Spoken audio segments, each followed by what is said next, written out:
À Versailles, dans son hôtel des Menus Plaisirs, Louis XV a fait installer un cabinet de physique, à côté des salles consacrées au sport, à la musique ou au théâtre. Au siècle des Lumières, la science fait partie de la culture, ce peut être un loisir. Dans ce cabinet, l'abbé Nollet enseigne aux enfants du roi les lois de la nature. Il montre aux nobles de la cour toute une série d'expériences à l'aide de ses instruments dorés à l'or fin. En électricité, les expériences ne se font pas qu'avec des instruments. Ici, un jeune garçon, suspendu par des cordes isolantes et électrisé par contact avec un tube de verre frotté, attire avec ses mains petits morceaux de papier ou feuilles d'or. Expérience facile à reproduire. Et on la reproduit partout en Europe au XVIIIe siècle. Ici, en Angleterre, dès 1727. Là, en Allemagne. Certaines expériences constituent de véritables spectacles. Ainsi, dans la galerie des glaces, Nollet fait traverser par une décharge électrique 180 gardes royaux se tenant par la main. Devant la cour au complet, tous les soldats sursautent en même temps. L'expérience de la chaîne humaine rencontre un grand succès, jusqu'au Japon. C'est encore une expérience facile à répéter. L'expérimentateur charge une bouteille de LED, c'est-à-dire le premier condensateur, en approchant sa tige centrale d'une machine électrique. S'il touche ensuite cette tige, l'électricité passe d'une main à l'autre à travers son corps. Tout comme pour les participants intrépides à cette modeste chaîne. Lorsque Benjamin Franklin, diplomate autant que savant, vient demander à Louis XVI le soutien de la France, il montre ses propres expériences électriques devant la cour. Expérience du portrait magique, obtenu à l'aide d'une décharge électrique, ou expérience du manège qui tourne tout seul. Le spectacle des expériences de physique n'est pas réservé aux cours royales. Les mêmes expériences ou à peu près sont montrées dans les cabinets de physique des nobles, comme Voltaire, dans des cours publics, dans les boutiques des marchands d'instruments scientifiques, et jusque dans les foires ou sur les boulevards. L'électricité va se donner en spectacle au peuple, comme dit Nollet. Des démonstrateurs publics parcourent l'Europe, attirant un public de curieux. Les amateurs de science leur achètent des instruments pour faire eux-mêmes toutes sortes d'expériences.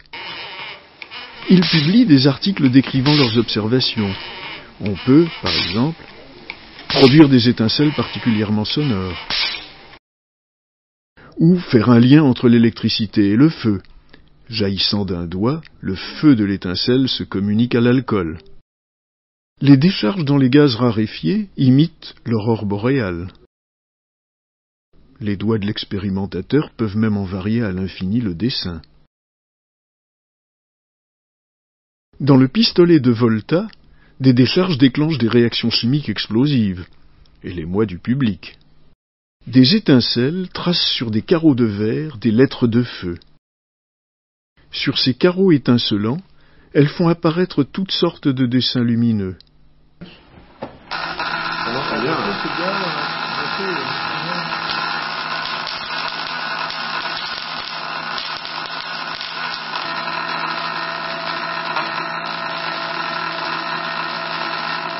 Avec les tubes étincelants, on obtient des spirales de lumière. De petits intervalles séparent les losanges métalliques qui tapissent le tube. Dans ces intervalles jaillissent les étincelles. Les étincelles peuvent ainsi déclarer amour ou fidélité au roi et à la patrie.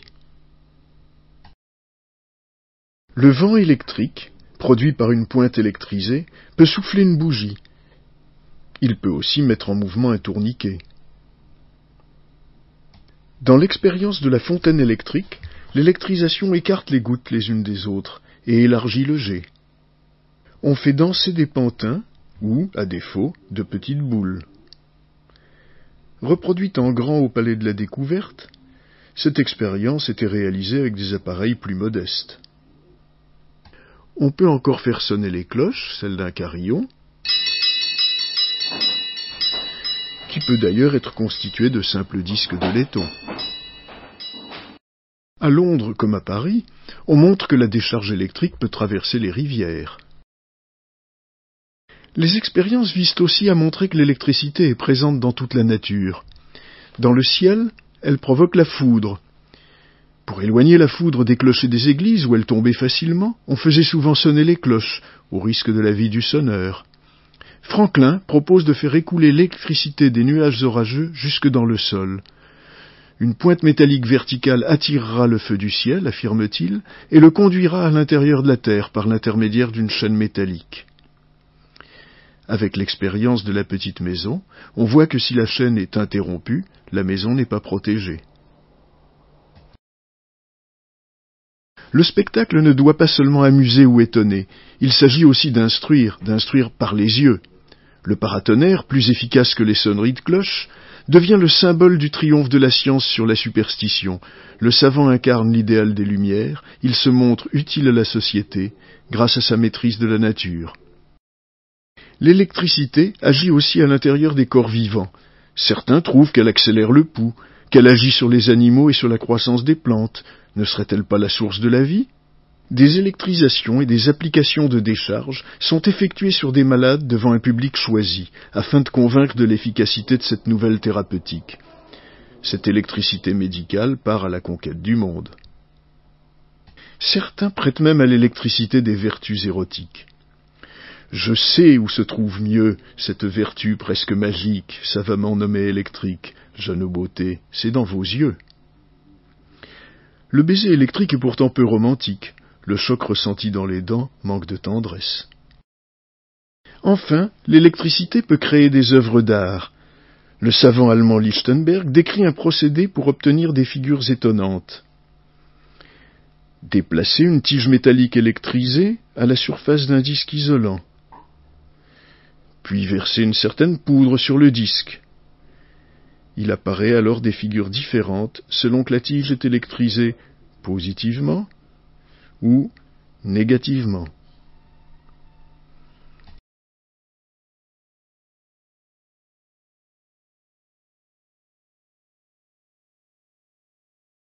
À la veille de la Révolution, des savants démonstrateurs entrepreneurs de spectacles, tels Robertson, associent les ressources de l'électricité, de l'optique et de la mécanique pour monter des spectacles qui instruisent, étonnent et au-delà.